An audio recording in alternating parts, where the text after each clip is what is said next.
کبھی کبھی ایک معمولی سا دھوکہ انسان کو زندگی بھر کے لیے ذلیل کر سکتا ہے، اور کبھی ایک سچائی انسان کو تاریخ میں امر کر دیتی ہے۔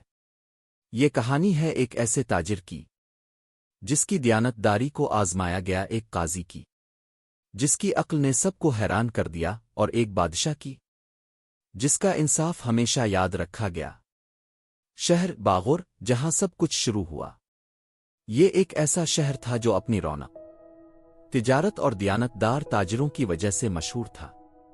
بازاروں میں ہر طرف چہل پہل تھی، تاجر اپنی دکانوں پر بیٹھے خریداروں سے بھاؤ تاؤ کر رہے تھے، اور زندگی اپنی روانی میں گامزن تھی۔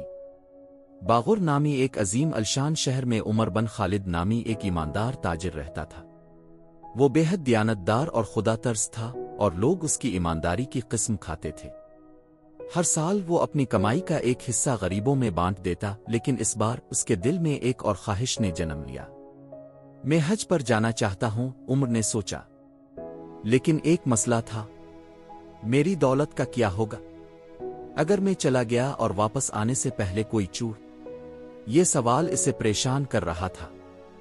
رازدارین امانت، ایک چالاک ترکیب۔ رات کے وقت جب پورا شہر نیند کی آغوش میں جا چکا تھا، عمر نے ایک مٹی کے مٹکے میں اپنے دینار چھپائے، پھر اس میں زیتون کا تیل بھر کر مضبوطی سے سیل کر دیا۔ اگلی صبح وہ اپنا مٹکا لے کر اپنے قریبی دوست سلیمان کے پاس پہنچا۔ میرے دوست، میں حج پر جا رہا ہوں اور یہ مٹکا تمہارے پاس رکھنا چاہتا ہوں۔ اس میں زیتون کا تیل ہے، یہ میرے لیے بہت قیمتی ہے۔ کیا تم اسے میری واپسی تک محفوظ رکھ سکتے ہو؟ سلیمان نے بنا کسی تردد کے کہا، بے شک دوست، تمہاری امانت میری جان سے بھی زیادہ محفوظ رہے گی۔ لیکن اس کے چہرے پر ایک عجیب سی چمک تھی، جیسے اس کے دل میں کوئی اور خیال تھا۔ رات گہری ہو چکی تھی۔ موم بتی کی مدھم روشنی میں سلیمان اپنی بیوی کے ساتھ بیٹھا کھانے کے برتن سمیٹ رہا تھا۔ گھر میں زیتون کا تیل ختم ہو چکا ہے، بازار بھی بند ہے، کیا کریں؟ بیوی کی آواز میں ہلکی سی فکر مندی تھی۔ سلیمان نے ایک لمحہ سوچا، پھر ہلکی آواز میں بولا، عمر کو گئے کافی وقت ہو چکا ہے، اگر میں تھوڑا سا تیل نکال لوں تو کیا فرق پڑے گا؟ بیوی نے حیرانی سے اسے دیکھا، جیسے اس کے دل میں کوئی خدشہ جاگ اٹھا ہو۔ یہ تم کیا کہہ رہے ہو؟ یہ تو امانت ہے۔ سلیمان نے قہقہا لگایا، جیسے بات کو ہلکا کرنے کی کوشش کر رہا ہو۔ امانت ہی تو ہے، مگر کیا ایک چمچ تیل نکالنے سے امانت میں خیانت ہو جائے گی؟ بیوی خاموش ہو گئی، مگر اس کی نظریں سلیمان پر جمی رہیں۔ سلیمان نے آہستہ آہستہ مٹکا کھولا۔ جیسے ہی اس نے چمچ اندر ڈالا، چمکدار سونے کے سکے نظر آئے۔ سلیمان کا سانس رک گیا، اس کے ہاتھ کانپنے لگے، آنکھیں حیرت اور لالچ کے امتزاج سے پھیل گئیں۔ اگر عمر کبھی واپس نہ آیا تو؟ اگر میں یہ سونا رکھ لوں تو؟ چند لمحے خاموشی میں گزرے، پھر جیسے لالچ نے اس کے ضمیر کو دبا دیا ہو، وہ دھیرے دھیرے سارے سکے نکالنے لگا، مٹکا تازہ تیل سے بھرا اور دوبارہ سیل کر دیا۔ رات کا منظر چاندنی میں ایک تھکا ہارا مسافر گرد سے اٹا ہوا شہر میں داخل ہو رہا ہے۔ ہر قدم کے ساتھ اس کی امید اور بے چینی بڑھ رہی ہے۔ عمر کی آنکھیں برسوں بعد اپنے شہر کو دیکھ کر چمک اٹھیں، لیکن اس کے دل میں ایک عجیب سی بے چینی تھی۔ کیا میری امانت محفوظ ہوگی؟ کیا میرا دوست سلیمان اب بھی ویسا ہی ہے؟ عمر سلیمان کے گھر کی طرف بڑھتا ہے، جہاں وہ اپنی بیوی کے ساتھ خوشی سے کھانے کے دسترخوان پر بیٹھا ہے۔ قیمتی برتن، بیش قیمت لباس، سب کچھ پہلے سے زیادہ شاندار نظر آ رہا ہے۔ دستک ہوتی ہے۔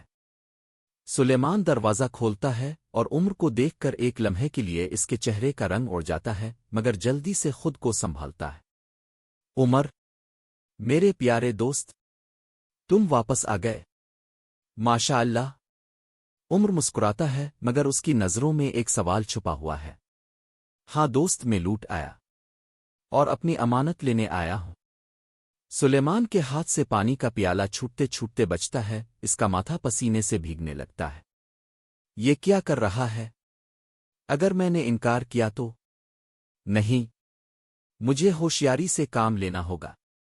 سلیمان مسکرا کر اندر جاتا ہے اور جلدی سے وہی پرانا مٹکا لے کر آتا ہے۔ یہ لو دوست، بالکل ویسا ہی جیسے تم نے دیا تھا۔ عمر نے بےتابی سے مٹکا کھولا، مگر اندر صرف زیتون کا تیل تھا۔ موسیقی ایک دم تھم جاتی ہے۔ عمر کی آنکھوں میں حیرت، دل میں دھڑکن تیز۔ یہ کیسے ممکن ہے؟ میرے دینار کہاں گئے؟ سلیمان، کیا تمہیں یقین ہے کہ یہ وہی مٹکا ہے؟ عمر نے آہستہ سے پوچھا، مگر اس کی آواز میں گہری شکایت تھی۔ یہ جھوٹ ہے، میرے ساتھ دھوکا ہوا ہے۔ پس منظر میں تیز ہوتی موسیقی، عمر کی گرفت مٹکے پر سخت ہو جاتی ہے۔ میں قاضی کے پاس جاؤں گا۔ اگر تم سچے ہو تو سچائی خود سامنے آ جائے گی۔ سلیمان کا چہرہ زرد پڑ جاتا ہے، جیسے زمین اس کے پیروں کے نیچے سے کھسک رہی ہو۔ قاضی کا نام ہمیشہ یاد رکھا جائے گا۔ یہ کوئی عام قاضی نہیں تھا، بلکہ ایک ایسا دانشمند اور انصاف پسند جج جس کے فیصلے ہمیشہ سچائی اور عقل کی روشنی میں ہوتے۔ لوگ کہا کرتے تھے، اگر قاضی عمر بن عبداللہ کسی مقدمے کا فیصلہ سنائے تو جھوٹ خود بخود بے نقاب ہو جاتا ہے۔ جب عمر نے اپنی فریاد قاضی کے سامنے رکھی تو قاضی نے لمحہ بھر کو آنکھیں بند کیں، جیسے کسی گہری سوچ میں ہو۔ یہ معاملہ صرف دو افراد کا نہیں، بلکہ ایمانداری اور دھوکہ دہی کی جنگ ہے۔ پھر اچانک اس کی آنکھیں کھلی اور وہ اپنی کرسی سے سیدھا ہو کر بیٹھ گیا۔ یہ مقدمہ عام عدالت میں حل نہیں ہوگا، یہ مقدمہ بادشاہ کے دربار میں پیش ہوگا، تاکہ پورے شہر کو پتہ چلے کہ انصاف کیسے ہوتا ہے۔ ہجوم میں حیرت کی لہر دوڑ گئی۔ سلیمان کی آنکھوں میں خوف کا سایہ نظر آیا۔ بادشاہ کے دربار میں لوگ جمع تھے، ہر طرف خاموشی تھی، مگر آنکھوں میں بے چینی۔ بادشاہ کی آواز گرجی، یہ کیسا مقدمہ ہے جسے ہمارے دربار تک لایا گیا؟ قاضی نے آگے بڑھ کر کہا، حضور، یہ صرف ایک چوری نہیں، یہ بھروسے اور دیانت کی آزمائش ہے۔ اگر دھوکہ دینے والا بچ گیا تو پورے شہر کا ایمان متزلزل ہو جائے گا۔ پھر اس نے سارا واقعہ بیان کیا، اور وہ لمحہ آیا جب سچائی کا پردہ فاش ہوا تھا۔ ہم نے مٹکے میں زیتون کا تیل چھانا، اور اس میں سے سنہری ذرات برآمد ہوئے۔ پورے دربار میں سناٹا چھا گیا۔ سب نے سلیمان کی طرف دیکھا۔ اس کے چہرے کا رنگ زرد پڑ چکا تھا۔ بادشاہ نے اپنی تلوار کے دستے پر ہاتھ رکھا اور بلند آواز میں کہا، سلیمان، تمہارے پاس ایک آخری موقع ہے۔ کیا تم اب بھی سچ سے انکار کرو گے؟ سلیمان کے ہاتھ کانپنے لگے، ماتھے پر پسینے کی بوندیں چمکنے لگیں۔ پھر وہ اچانک بادشاہ کے قدموں میں گر پڑا۔ ہاں، میں نے چوری کی، میں نے لالچ میں آ کر اپنے دوست کو دھوکا دیا۔ ہجوم میں شور برپا ہو گیا، لوگ غصے اور حیرت میں چیخنے لگے۔ بادشاہ نے اپنے درباریوں کی طرف دیکھا اور بلند آواز میں فیصلہ سنایا، سلیمان کو 2 سزائیں دی جائیں گی۔ پہلی سزا، وہ عمر کے تمام دینار واپس کرے گا تاکہ اس کی امانت بحال ہو۔ دوسری سزا، وہ اپنی دولت کا ایک بڑا حصہ غریبوں میں تقسیم کرے گا تاکہ اپنی بے ایمانی کا کفارہ ادا کر سکے۔ دربار میں نعرے گونجنے لگے، بادشاہ سلامت زندہ باد، انصاف کا بول بالا۔ عمر کی آنکھوں میں تشکر کے آنسو تھے۔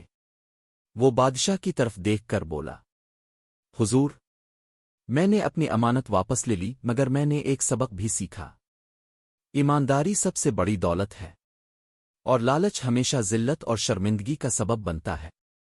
یہ سبق پورے شہر میں پھیل گیا، اور لوگ اس قاضی اور بادشاہ کو ہمیشہ یاد رکھنے لگے جنہوں نے ایمانداری کو بچایا اور دھوکہ دہی کو بے نقاب کیا۔ اگر کہانی پسند آئی ہو تو ویڈیو کو لائک کریں، کمنٹس میں اپنی رائے ضرور دیں، شیئر کریں اور مزید زبردست کہانیوں کے لیے ہمیں فالو کریں۔